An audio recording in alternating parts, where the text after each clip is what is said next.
di video pembelajaran kali ini.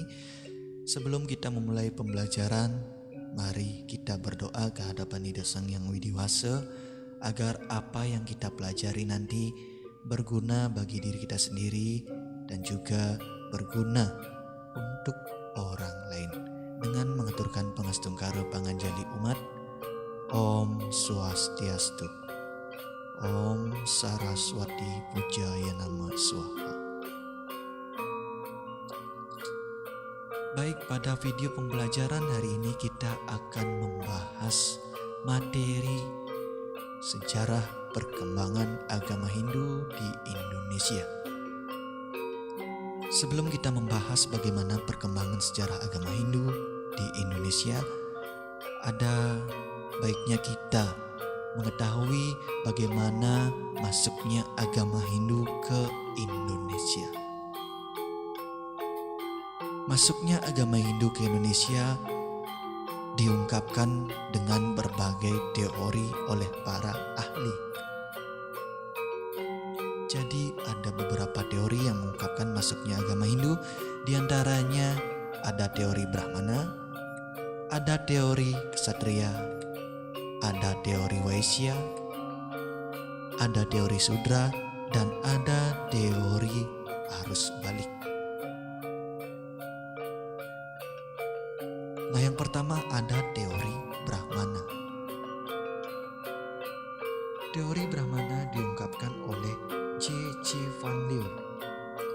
Beliau mengungkapkan bahwa penyebaran agama Hindu di Indonesia dibawa oleh kaum Brahmana yang diundang oleh para pemimpin suku.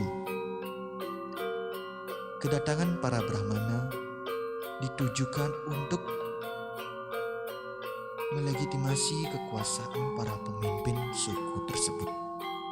Jadi para Brahmana lah yang membawa ajaran-ajaran agama ke Indonesia dan juga melakukan peradaban di Indonesia. Nah, itu teori Brahmana yang diungkapkan oleh C.C. Van Leeuw. Kemudian ada teori Ksatria. Teori Ksatria diungkapkan oleh Gerhard. Beliau mengungkapkan bahwa masuknya agama Hindu ke Indonesia dibawa oleh kasta Ksatria. Di India zaman dahulu sering terjadi pertikaian antara kaum Ksatria.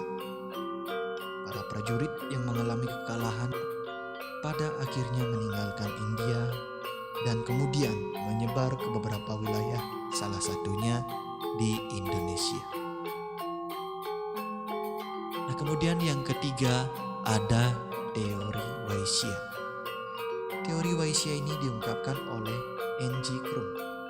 Krum menganalisa bahwa pedagang atau kasta Waisya yang paling banyak datang ke Indonesia. Para pedagang India yang ingin berdagang ke Cina singgah ke Indonesia, kemudian mereka membentuk pemukiman India. Bahkan banyak dari mereka yang menikah dengan penduduk pribumi. Lewat interaksi itu, mereka menyebarkan agama. Kemudian yang keempat ada teori Sudra. Teori Sudra diungkapkan oleh Van Weber.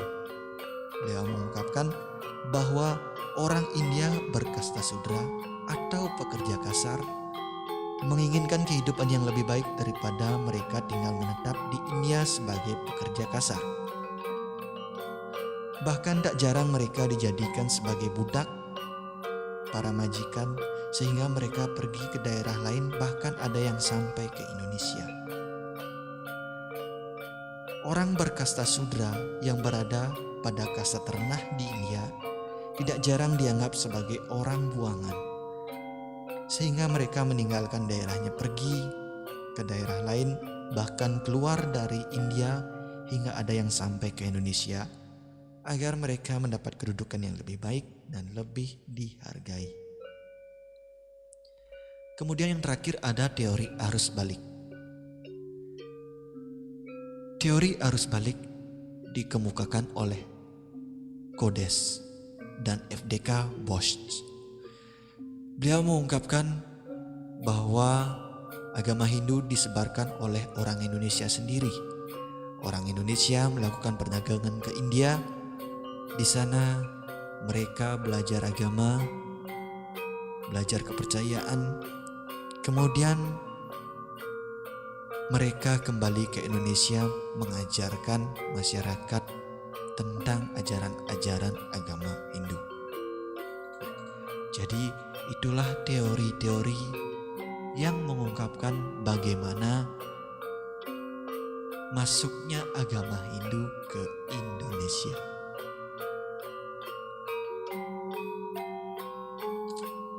Agama Hindu di Indonesia berkembang pesat. Itu ditandainya dengan berdirinya kerajaan-kerajaan besar Hindu yang ada di Indonesia. Kerajaan-kerajaan besar tersebut di antaranya ada Kerajaan Kutai, ada Kerajaan Tarumanegara, ada Kerajaan Mataram Kuno, ada Kerajaan Kediri, kemudian Kerajaan Singosari, dan Kerajaan Majapahit. Nah, inilah kerajaan-kerajaan besar yang bercorak Hindu yang pernah ada di Indonesia.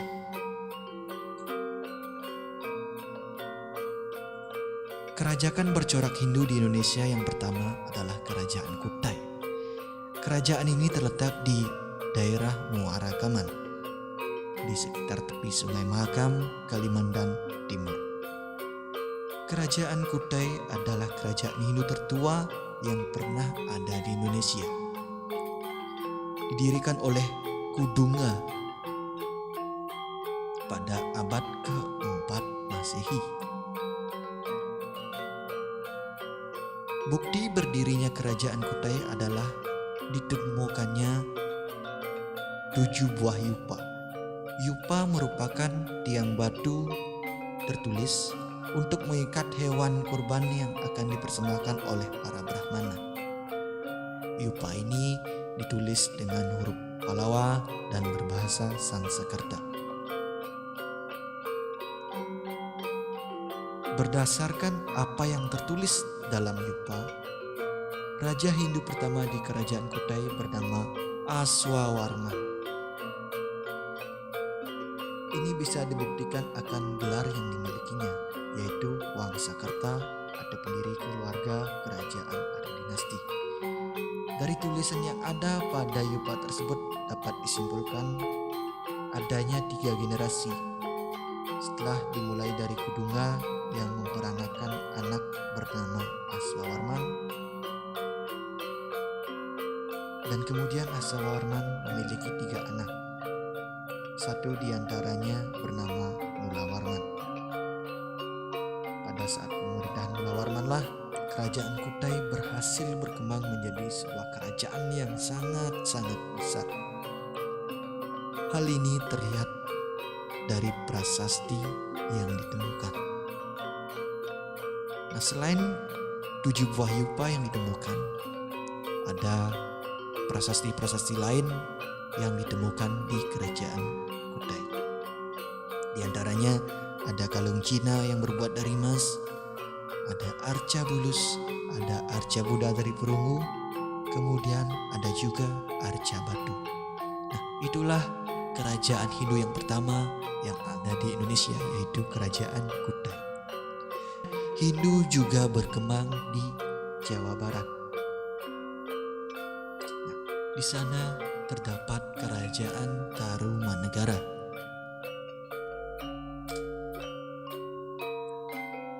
Kerajaan Tarumanegara atau Kerajaan Taruma adalah sebuah kerajaan yang pernah berkuasa di wilayah barat Pulau Jawa pada abad ke-5 hingga abad ke-7 Masehi.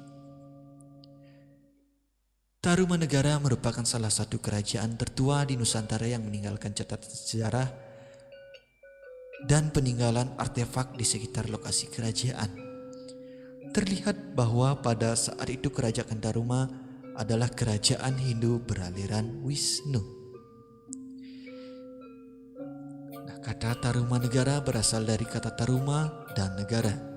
negara artinya kerajaan atau negara, sedangkan Taruma berasal dari kata Tarum yang merupakan nama sungai yang membelah Jawa Barat, yaitu Sungai Citarum.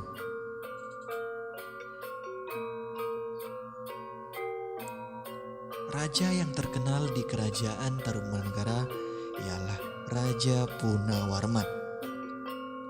Raja Punawarman adalah raja besar kerajaan Tarumanegara yang tertera pada beberapa prasasti pada abad ke-5 dan menjadi raja ketiga yang memerintah tahun 317 sampai 356 Saka atau 395 sampai 434 Masehi.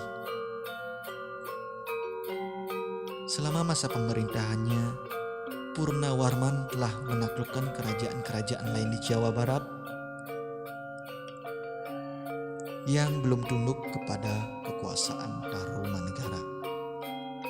Semua musuh diserangnya selalu dapat dikalahkan. Purnawarman adalah raja yang sangat berani. Beliau menguasai berbagai ilmu dan siasat berperang yang menjadikan dirinya sebagai seorang raja yang berperkasa dan dahsyat, atau juga disebut Bima Parakramo Raja. Tidak ada satupun senjata musuh yang dapat melukainya, karena dalam perang ia selalu mengenakan baju pelindung dari besi yang dipasangnya mulai dari kepala sampai ke kaki. Ia perkasa dan tangkas di medan perang, sehingga lawan-lawannya tidak bisa mengalahkan Raja Punawarman.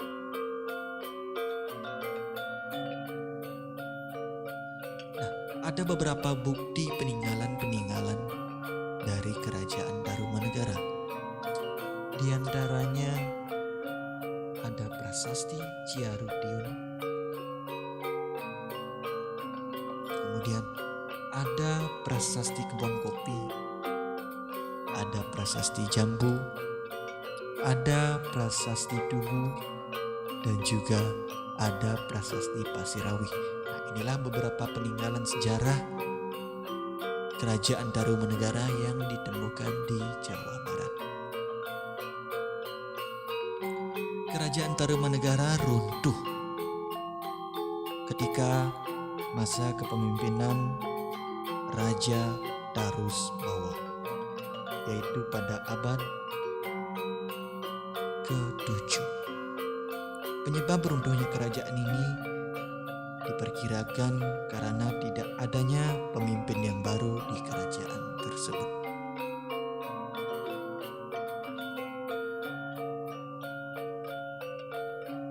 Nah, kemudian Hindu juga berkembang di Jawa Tengah. Ditandainya dengan berdirinya kerajaan Mataram kuno. Kerajaan Mataram kuno berdiri pada abad ke-8 Masehi. Kerajaan Mataram kuno terletak di bumi Mataram, Jawa Tengah.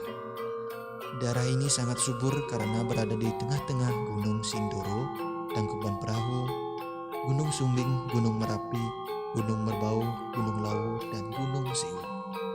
Kerajaan ini sering disebut dengan nama Kerajaan Medang yang merupakan kerajaan agraris. Raja yang pertama yang memimpin kerajaan Mataram kuno ialah Raja Sanjaya. Sanjaya adalah pendiri Wangsa Sanjaya yang menganut agama Hindu. Kemudian Raja Sanjaya digantikan oleh Rakai Penangkaran yang pindah ke agama Buddha beraliran Mahayana. Saat itulah Wangsa Isana menjadi penguasa. Meski demikian, agama Hindu dan Buddha berkembang pesat secara bersamaan di kerajaan Mataram kuno.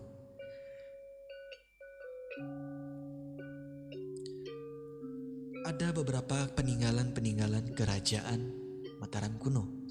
Di antaranya ditemukan Candi Gedong Songo, kemudian Candi Prambanan yang berdiri hingga sampai sekarang ini, dan juga komplek Candi Die.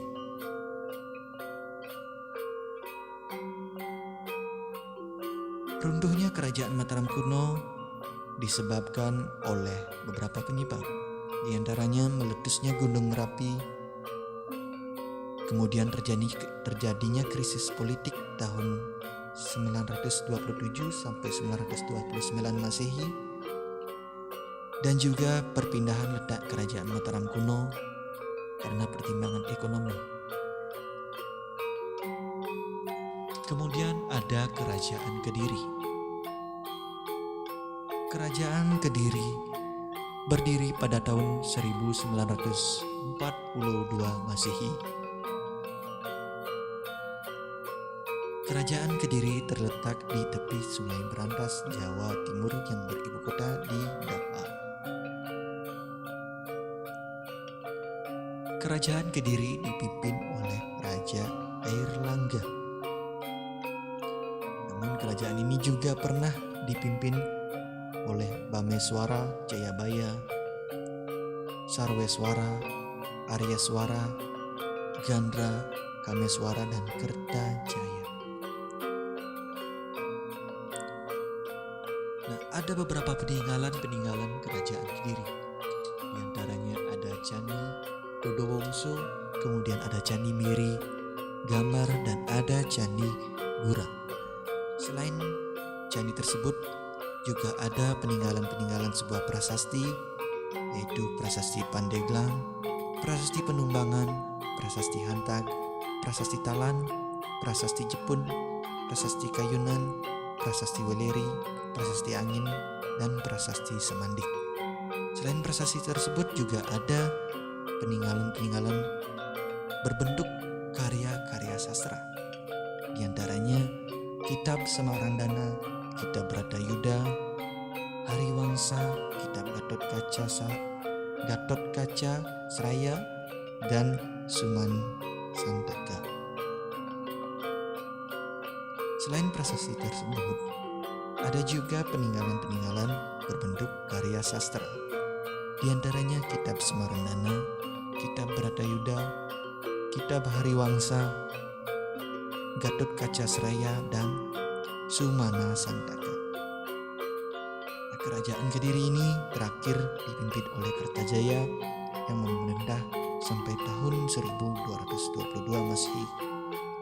Kertajaya dikalahkan oleh Raja Kenarok yang menandai berakhirnya kerajaan Kediri. Kemudian setelah kerajaan Kediri runtuh, muncullah kerajaan Singosari.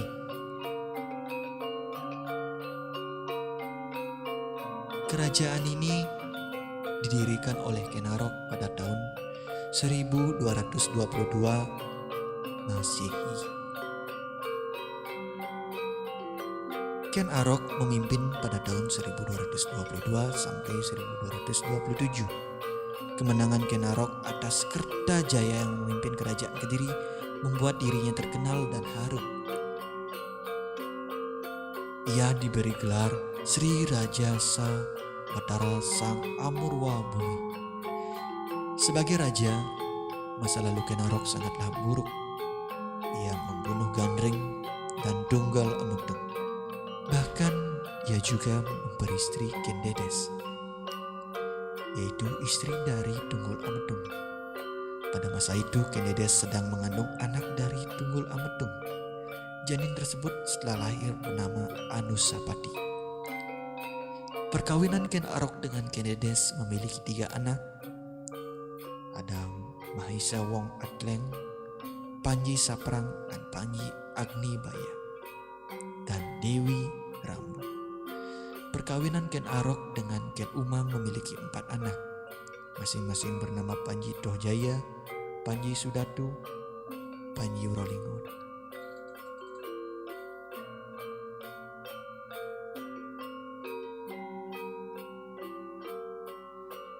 Ada beberapa raja-raja yang terkenal di kerajaan Singosari, di antaranya Ken Arok yang pertama, kemudian ada Anusapati, ada Tohjaya, ada Ranggawuni, dan ada Kertanegara. Ada beberapa peninggalan di kerajaan Singosari, di antaranya ada Candi Singosari, kemudian ada Candi Jago. Selain itu, ada juga Candi Kidal sebagai makam Anusapati, dan ada juga patung Pratnya Paramita sebagai perwujudan dari Kenides.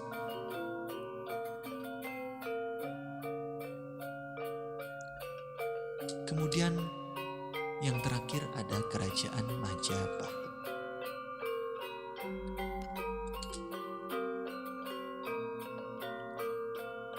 Kerajaan Majapahit merupakan kerajaan yang terakhir di Indonesia.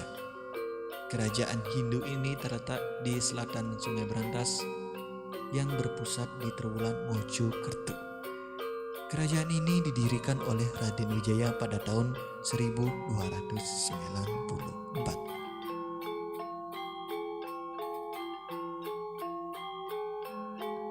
Ada raja-raja yang terkenal di Kerajaan Majapahit. Di antaranya ada Raden Wijaya, ada Jayanegara, kemudian ada Tribhuwana Tunggadewi, dan juga ada Raja Hayam Wuruk. Pada masa pemerintahan Raja Hayam Wuruk, beliau mempunyai seorang pati yang sangat perkasa yang bernama Gajah Mada. Cita-cita Gajah Mada inilah yang ingin mempersatukan wilayah Nusantara. Hal tersebut diucapkan dalam Sumpah Amukti Palapa. Gajah Mada adalah seorang ahli hukum. Dia menyusun kitab Kutara Manwa yang berisi tentang tata pemerintahan dan perang. Gajah Mada wafat tahun 1364 Masehi dan Hayam Wuruk wafat pada tahun 1389 Masehi.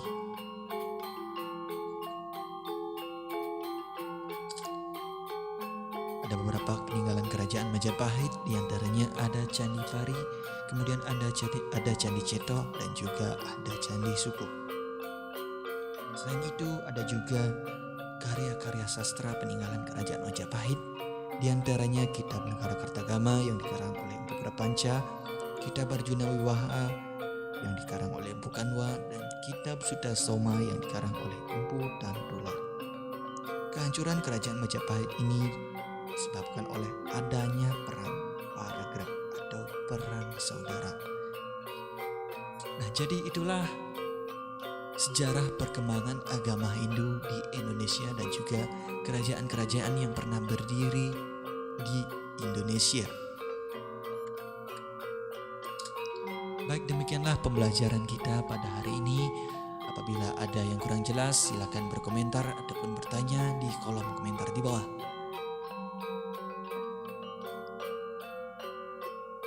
Saya Kadek Dwi Wirahadi mengucapkan terima kasih bagi yang sudah menonton video pembelajaran hari ini. Akhir kata, saya ucapkan terima kasih. Om Santi Santi Santi Om.